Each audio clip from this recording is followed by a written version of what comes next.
Day. Guest house na mo.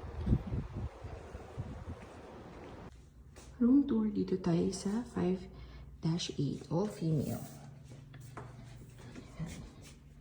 So, dito ang mga shoes. And then, 4 bed lang to. So, may aircon. Buti na lang kasi mainit na eh. So, 1, 2, 3, 4. Una ako. So, dito na ako nagpwesto. Tapos, may... Kita ba? Yan. Bukas ang bintana. Kasi sarado pa yung aircon. Yan. And then, dito sa labas, sa entrance, andito yung banyo. Malinis, saka mabango, in fairness. May kasama ng shampoo and body wash. Yan.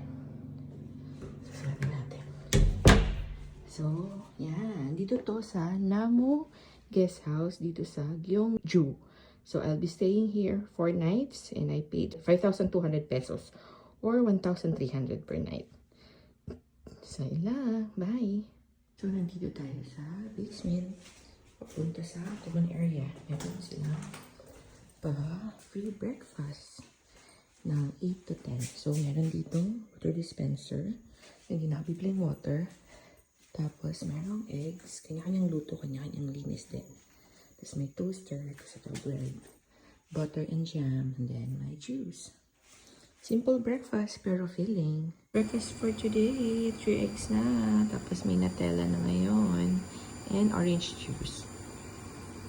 Slow morning. Happy weekend.